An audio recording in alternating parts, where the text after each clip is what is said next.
اللہ تعالیٰ عنہ فرماتے ہیں ایک دن میرے دل کے اندر سوال آیا.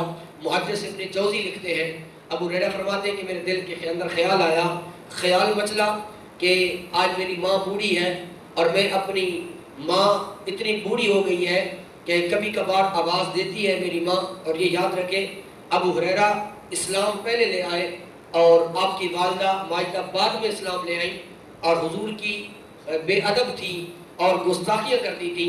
تو ایک دن حضرت ابو ہریرہ حاضر ہوئے, عرض کی یا رسول اللہ میری ماں ہے اور آپ کی بارگاہ میں نازیبا الفاظ بولتی ہے, آپ دعا کریں اللہ میری ماں کو ایمان کی دولت عطا فرما دے. تو محبوب علیہ السلام نے ہاتھ اٹھائے, اللہم اہد ام ابی ہریرہ, اے اللہ ابو ہریرہ کی ماں کو ایمان کی دولت عطا فرما. ابو ہریرہ فرماتے ہیں حضور کے ادھر ہاتھ اٹھتے ہیں, ادھر میں نے جوتے ہاتھ کے اندر اٹھائے کہ چلے دروازے پہ پہنچتا ہوں. آج نبی رحمت کی دعا پہلے پہنچتی ہے یا ابو ہریرہ پہلے پہنچتا ہے؟ فرماتے ہیں دروازہ کھٹکھٹایا تو اندر سے آواز آئی, بیٹا ابی ہریرہ ٹھہر جاؤ میں وضو کر لوں. ابو ہریرہ فرماتے ہیں کہ ماں نے وضو کیا, دروازہ کھلا تو زبان سے محمد مصطفیٰ کا کلمہ جاری ہو گیا تھا. تو یہ ابو ہریرہ کی ماں ہے.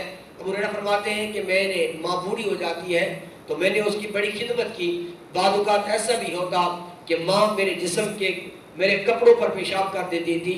اب میرے ذہن میں یہ بات آ رہی تھی کہ اب میں نے ماں کا حق ادا کر دیا. ایک وقت وہ تھا کہ میں بچہ تھا اور ماں جوانی کے عالم میں تھی اور میں پیشاب کر دیتا اور ماں میرے کپڑوں کو دھو دیا کرتی تھی, اور آج ماں کے کپڑے کیا ہے پلید ہو جاتے ہیں تو میں دھو دیتا ہوں, میں نے حق ادا کر دیا. فرماتے ہیں یہ بات میرے ذہن میں گردش کرتی تھی. ایک دن میں امیر المومنین عمر بن خطاب رضی اللہ تعالیٰ عنہ کی بارگاہ میں حاضر ہوا تو میں نے دیکھا کہ ایک سائل اپنا سوال لے کر آیا بیٹھا ہے, اور سوال اس کا اور میرا ایک سوال ہے, سیم سوال ہے. اس نے سوال کیا حضور کہ آج میں جوانی کے عالم میں ہوں, میری ماں بوڑھی ہے اور میں اپنی ماں کو بعض اوقات پیشاب کراتا ہوں تو میری ماں پیشاب میرے کپڑوں پہ کر دیتی ہے اور میں اپنے کپڑوں کو دھو دیتا ہوں. حضور مجھے یہ بتائیں, اس سوال کا جواب دیں, آج میں نے اپنی ماں کا حق ادا کر دیا ہے نا؟ کہ وہی بات ہے کہ بچپن کے اندر ماں مجھے صاف کرتی تھی اور آج میں اپنی ماں کے کپڑوں کو صاف کرتا ہوں, اس کے جسم سے گندگی کو صاف کرتا ہوں. اللہ اکبر کبیرہ. تو حضرت ابو ہریرہ فرماتے ہیں جب اس نے سوال کیا تو میرے کان بھی کھڑے ہو گئے اور میں حضرت عمر بن خطاب کی بارگاہ میں زیادہ قریب ہوا. تو حضرت عمر فاروق رضی اللہ تعالیٰ عنہ آپ برملا ہو کر بولے, فرمایا نہیں تو نے حق ادا نہیں کیا. اس نے عرض کی حضور بات تو ایک جیسی ہے, میرے بچپن کے عالم میں ماں مجھے صاف کرتی تھی, اب ان کی بڑھاپے کی حالت وہ بچپن کی حالت ہے, میں صاف کر دیتا ہوں. بات تو ایک ہے, حق ادا کر دیا, دونوں طرف سے بات ایک جیسی ہے.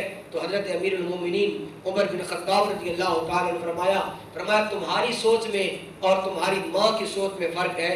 جب تیرا بچپن ہوتا تھا اور اب تیری ماں کا بڑھاپا ہے, اور ماں جب تیرے کپڑوں پہ پیشاب کر دیتی ہے, ماں جب تجھے بار بار آواز دیتی ہے کہ بیٹا مجھے پاخانہ کراؤ, فرمایا تیرے چہرے پہ تیرے ماتھے پہ ہلکی سی کیا اکتاہٹ آ جاتی ہے, تو تھک بھی جاتا ہے, تجھے تھوڑا سا غصہ بھی آ جاتا ہے. فرمایا تیری سوچ میں اور اس کی سوچ میں فرق ہے, اور تو غصہ آ جاتا ہے اور تو کہتا ہے اللہ میری ماں اب بوڑھی ہو گئی ہے, اب اس کو اپنے پاس اٹھا لے, اب اس کو موت دے دے, اے میرے مولا اسے اپنا قرب عطا کر دے اور یہ تیرے پاس چلی جائے, اب یہ ضعیف ہو گئی ہے, یہ محتاج ہو گئی ہے. فرمایا یہ تیری سوچ ہے, لیکن جب تیرے بچپن کا عالم تھا اور تو ماں کے اوپر دن میں 3-4 مرتبہ 11-12 مرتبہ پیشاب کر دیتا تھا تو تیری ماں تیرے لیے ہاتھ اٹھایا کرتی تھی, اور ماں کیا کہتی تھی, اے اللہ میرے بچے کو لمبی عمر عطا فرما. فرمایا تیری سوچ میں اور تیری ماں کی سوچ میں فرق ہے, تو ماں کی موت کی دعا کرتا ہے اور وہ تیری زندگی کی دعا کرتی تھی. تو فرمایا نہ تو نے حق ادا نہیں کیا.